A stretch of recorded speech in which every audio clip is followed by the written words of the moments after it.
करी आरती न्योछावरी करही, बार बार शिशु चरण ही परही। वे आरती करके निछावर करती है और बार बार बच्चे के चरणों पर गिरती है। वह सखियां आरती करती हैं और न्योछावर करती है। आरती से मुख्य दीपक जलता रहता है, उसकी लौ सतत जागृत ही रहती है। भक्त के हृदय में भगवान के प्रति जो विरह है वही सच्ची आरती है। आरती की थाली में जैसे मुख्य रूप से दीपक जलते रहता है, ऐसे ही विरह रूपी दीपक भी हृदय में सदा जलते रहता है और उसके हृदय में विरह आ जाता है। उसके लिए फिर कोई भी विलास संसार का शेष नहीं रह जाता। वह अतिरिक्त भोगों को नेछावर कर देता है दूसरों पर।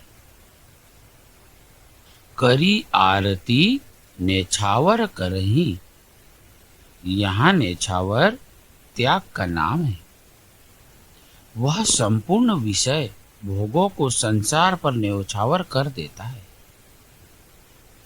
अर्थात उनकी सेवा में लगा देता है।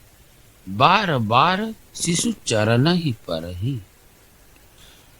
परही अर्थात अधीनता, झुक जाना। ऐसे झुकना कि परमात्मा के चरण के सिवाय कोई संसार न दिखाई देवे। भगवान के चरणों में ही झुकना है। यहाँ पर झुकने के बाद पूर्ण शरणागति प्राप्त हो जाती है।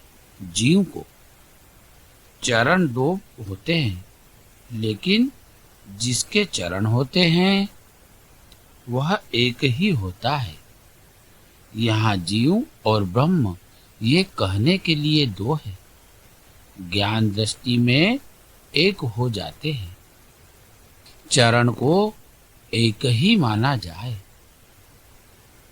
ब्रह्म और जीव की एकता का बोध करना ही चरणों में पड़ना अर्थात चरणों की भक्ति है।